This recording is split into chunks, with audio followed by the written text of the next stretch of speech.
Olá, seja bem-vindo ao Folha Entrevista desta semana. Neste vídeo vamos falar sobre as eleições nos Estados Unidos. Nosso convidado é o professor de História na UEL, Francisco Alves Ferraz, ele que dá aula também de História dos Estados Unidos.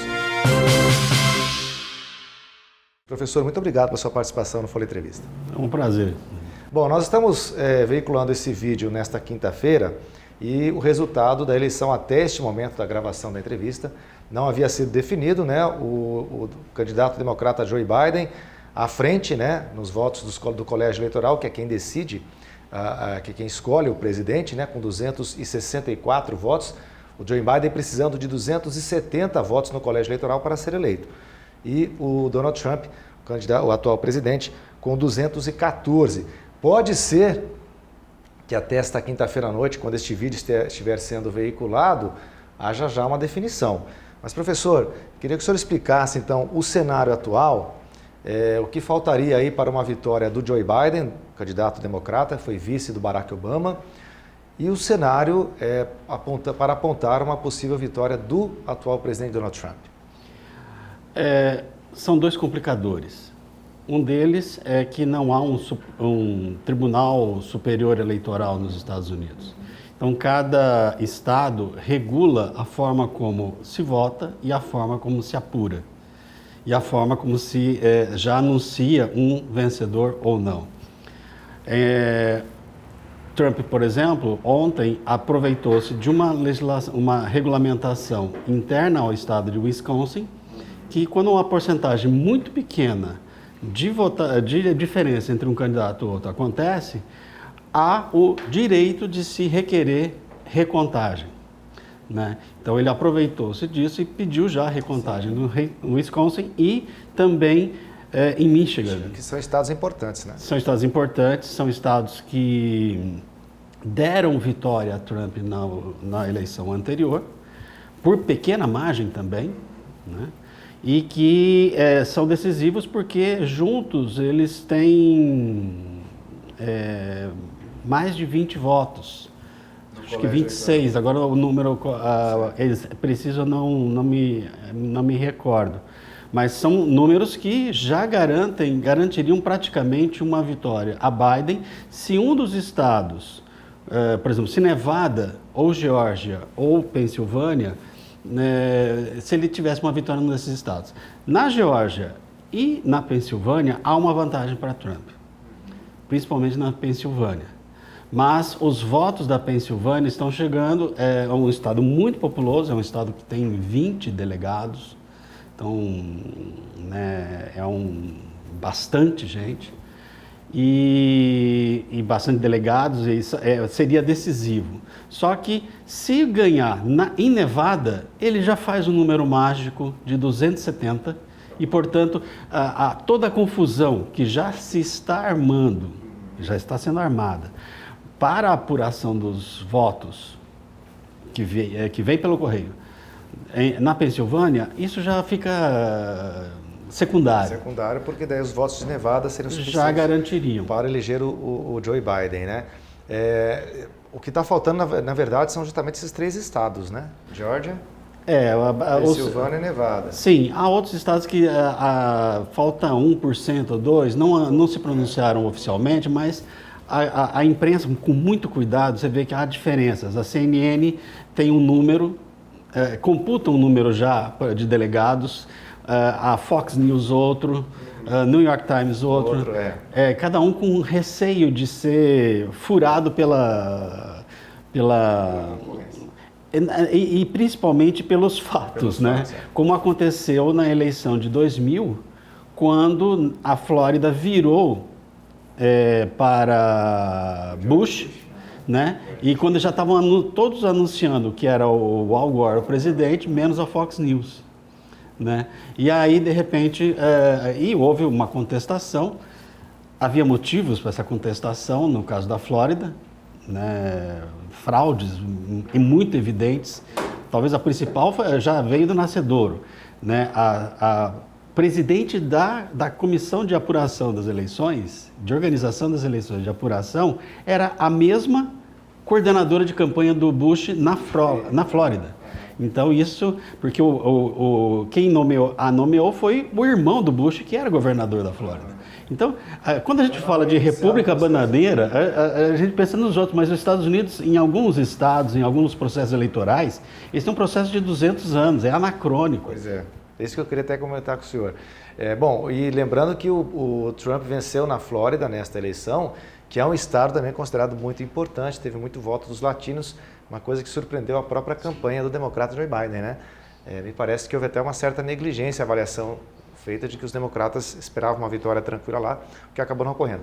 E essa virada que os trumpistas esperam pode ocorrer ainda, né, professor? Porque, como o senhor mencionou, são votos aí, a apuração ela é diferente, não há uma justiça eleitoral, né, que faça a regulação disso, enfim. A gente tem que aguardar realmente até os últimos momentos, como o Joe Biden já se pronunciou. Agora, o senhor mencionou essa questão de uma eleição anacrônica, né, baseada em 200 anos. É difícil explicar para nós brasileiros o processo de votação dos Estados Unidos, né?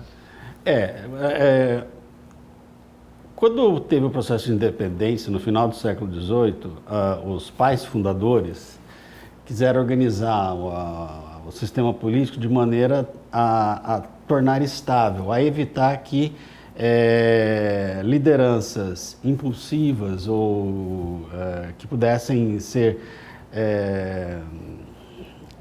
causar rupturas de uma associação, já que foi difícil conseguir unir 13 estados, que cada um tinha as suas próprias ideias, para se tornar independente da Inglaterra, já foi complicado. Tanto que a Constituição demorou um tempo para ser ratificada por conta e as leis, a ideia de que uma unidade de impostos para todos os estados, isso foi muita discussão, ninguém queria pagar, né? Mas para que ter um exército unificado? Nós tiramos um rei, nos livramos de um monarca e vamos criar um outro aqui? Então, sempre, a base foi sempre assim, evitar que o poder ficasse numa única pessoa ou num único grupo. Certo. E pessoas que galvanizassem a população, né? Que era só homens e proprietários votavam, né? Então, ela nasce já, vamos dizer, ela nasce democrática, ela nasce com a democracia, uma forma de democracia que é de proprietários e de pessoas as pessoas boas do país, né? Então, e a ideia de fazer indireto que caso ocorra uma eleição em que um candidato se mostre perigoso, né? É mais fácil você convencer os delegados a mudar o voto do que a população inteira. Então, esse era o princípio que norteou. É claro que é uma eleição indireta e é uma eleição que privilegia muitos estados. Eles também tinham muito medo, quando foram fundados, de que um estado mais populoso dominasse pudesse decidir sempre. Então, essa coisa de um homem e um voto era perigoso para estados pouco populosos. Certo. Então, eles conseguiram fazer, nas leis, um sistema bicameral, uma Câmara de Representantes, que é a nossa Câmara dos Deputados, que é proporcional ao número de eleitores, relativamente proporcional, e um Senado, que aí são 2 senadores por estado. Então, você garantiria, e nada passa se não... Tem que passar pelas 2 casas. Né? No caso da eleição, é por estado. Então, o vencedor pega tudo. A ideia é de que aquele estado, você ganha aquele estado, você vai ter todos os votos daquele estado. É o que você vai representar. Hoje é absolutamente anacrônico, né, esse sistema, até porque os Estados Unidos cresceram de 13 para 50 estados. Exatamente. Né, uma população muito mais diversificada, né, mas por que não muda? Né, a pergunta que se faz, né, todo mundo sabe que está ruim, né, mas por que não muda? Porque os representantes políticos dos estados menos populosos e que têm essa capacidade de decisão não vão abrir mão disso.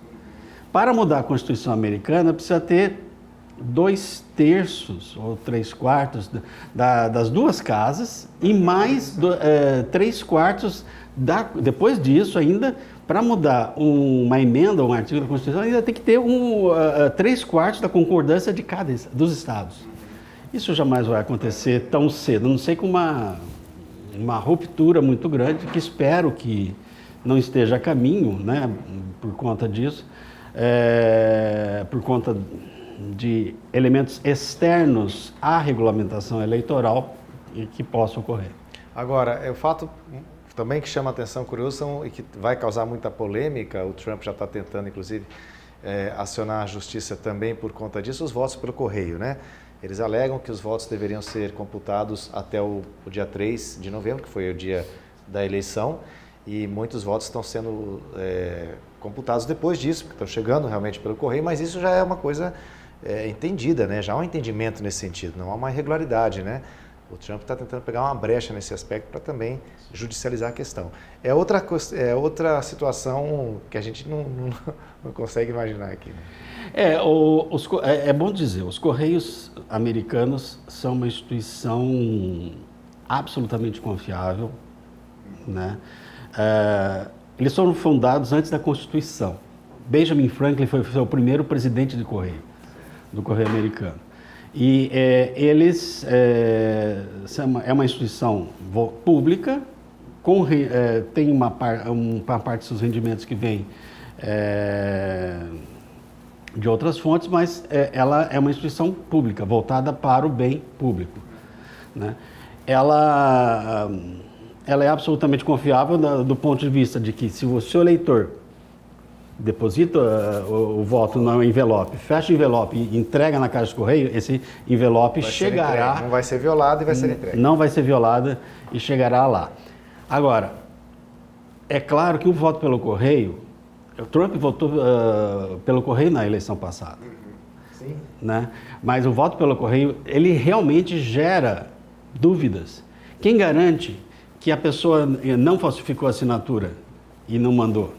Quem garante que a pessoa não votou sob coação? Nesse ponto nós estamos parecendo, os Estados Unidos parece com a República Velha brasileira, que tinha o voto de cabresto, né? Quer dizer, você sabia em quem que a pessoa ia votar. Então, essa garantia do voto secreto ou da inviolabilidade da urna ou da zona eleitoral, isso você não tem como garantir no voto pelo correio, né?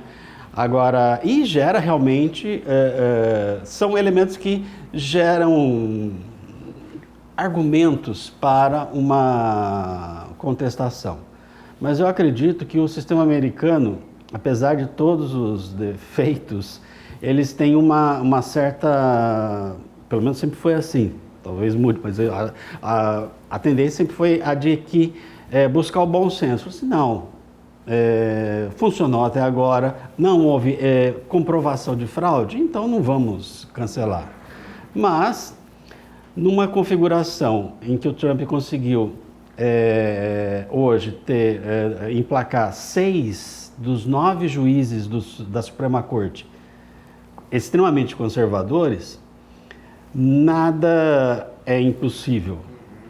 Como não foi impossível a Suprema Corte americana, em 2000, mandar suspender a recontagem dos votos na Flórida, que já estava se aproximando perigosamente para uma vitória de Al Gore. Antes que fosse, eles mandaram suspender, ninguém conta mais, nem precisa saber o resultado. Já deram a vitória para o Bush. E era 5-4. Sim. Então, nada garante que essas coisas, infelizmente, não possam acontecer. Tá certo. Bom, para a gente finalizar, só lembrando então, nesse momento, 264 votos, já tem o Joe Biden no colégio eleitoral contra 214 do Trump. Claro que essa situação pode mudar no momento em que o programa aqui estiver sendo veiculado. E, como diz o professor, mantendo esse cenário, um estado apenas, faltariam 3 para a totalização dos votos, um estado bastaria para o Joe Biden vencer a eleição, né, professor? Sim. Professor Francisco Alves Ferraz, muito obrigado pela sua participação. Eu conversei com o professor de História da UEL e também que leciona História dos Estados Unidos. Falamos sobre o processo de eleições norte-americanas. Se você gostou desse vídeo, curte, comente e compartilhe.